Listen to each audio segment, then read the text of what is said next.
Catch a little Dreamcast and put it in your pocket. And Crytek isn't bankrupt yet. Surprise! This is Screenplay Daily News. Surprise!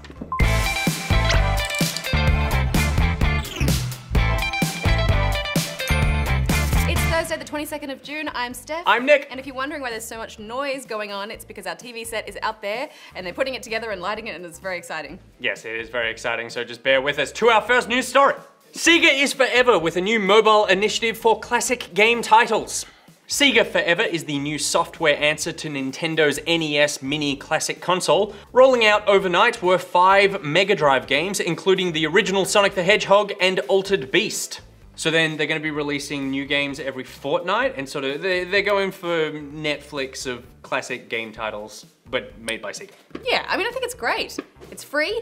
They're battling against emulators. Yep. And I think you can pay like a small fee to get rid of the ads. Yeah, I think the free thing is the most important part here because, yeah, like you said, you can play these games in so many different places in so many different ways. And they're currently on iOS and Android at the moment, but they're looking to put this potentially on desktop and maybe Xbox Live and PSN because you want a controller. You want a controller. You want a controller for like platformy games? Totally. For sure. And it'd be great if they could bring out a little classic one. That would be very good. I'm sure that's happening. Like I'm sure somebody's on it. Oh, like the Master System controller. The Master System controller was great. It was so good. It was like a tiny lunchbox. It was so 90s. Yeah, very, very 90s. I mean, the thing I'm most excited about here is at some point we're gonna get Alex Kidd, and he's back. And if enough of you buy, or not even buy, download and then pay $1.99 to unlock the ads on Alex Kidd, then we might get a remaster. Yeah. And then potentially a new one, because he holds up. I contend he's still better than Mario. I just don't think that's gonna happen. Have you ever played Alex Kidd in Miracle World? Well, no, but... We need to fix that immediately. All right, well, moving on. Crytek are surprisingly not bankrupt yet and have just released gameplay footage of their next game. Hunt Showdown is a monster hunting multiplayer shooter which sees 5 two-player teams hunting down big, ugly monsters. They then need to collect the bounty and reach the evac point without getting caught by the other players or monsters. I mean, on paper it sounds pretty generic. Exactly what you'd think that people who don't know what video games are would think a video game is. Yeah. But have a look at this gameplay.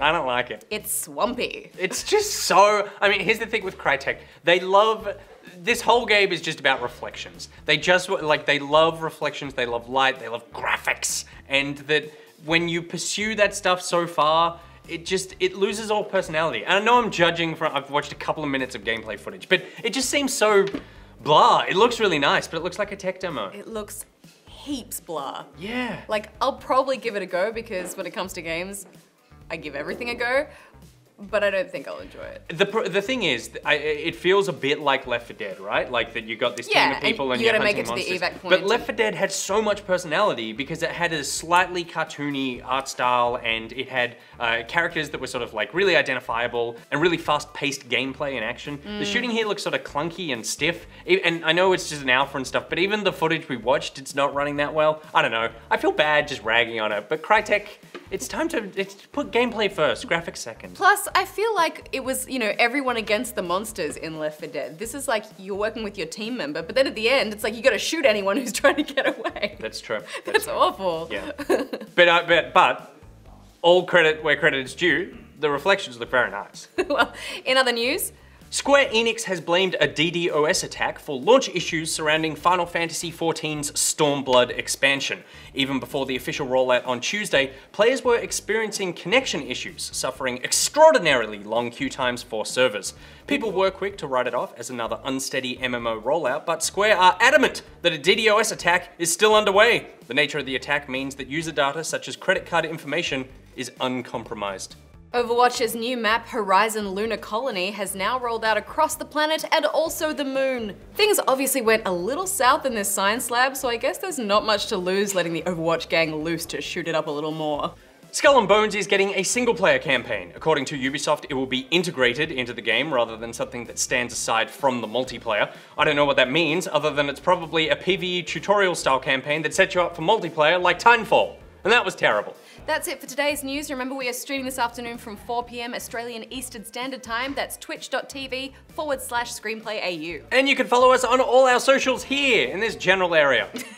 I'm Steph. I'm Nick. And we'll see you every day for the rest of your lives. But for now, we'll leave you this clip of Augmented Super Mario.